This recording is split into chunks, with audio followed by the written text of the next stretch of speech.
Yo, I want to talk about something. What's up?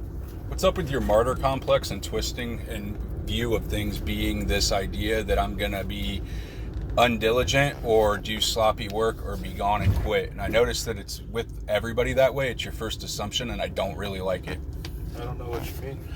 You know exactly what I mean. This is not the time to play dumb. Also, I'm recording the conversation.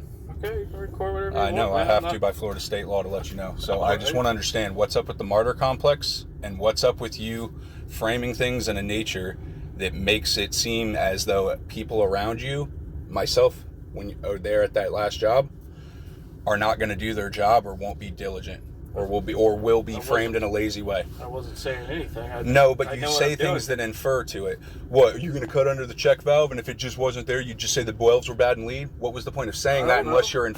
Well, let's find out. I was just wondering, because the way it sounded was like that's what you were going to... No, my point was being the first step was that I've been taught is to check the check valve, and then from there you can go off of everything else. Well, I did check the check valve. My point was being after you replumbed and then you checked the check valve. And I was taught that's not the point. My point being the way you framed it. It's not. You're missing the point of what I'm trying to say. I guess I am. Yeah, because now you're focused on the act, and I'm focused on what you said. Well, I don't really know how to tell you, man. Well, I just want to have the conversation. I'm trying to have a conversation that it sounds like you don't want to have. Well, I'm recording this to protect myself in case you go back and try to say I said something or twisted something in a different way. I don't do that shit, bro. I don't do that. So I don't want you to sit here and think I'm running back to anybody and telling them what you do. I don't fucking do that. Well, I mean, you've told Mark that I don't like working past 3 o'clock and things of that nature. I know that for a fact because Mark's flat out told me you told him that. Whatever.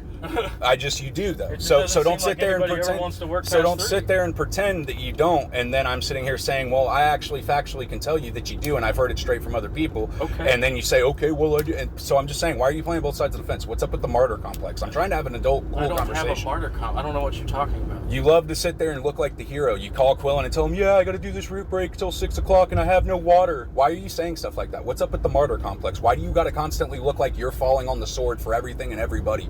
And then why do you frame things in such a way that it makes others look, or you insinuate to be like lazy or incompetent or will not do the diligence to be able to do their job properly? I'm trying to have an adult conversation with you about it. I feel like somebody's rushing me all the fucking time because I'm taking my time to fix something. I just don't understand what the big deal is, what getting out of there faster is. Like, I don't know what it is. I'm not worried about getting out of there faster. It's not about working past 3 o'clock. The problem is, if you really want the honest truth, you wear on me on some points. Fine. Josh wears on me on some points.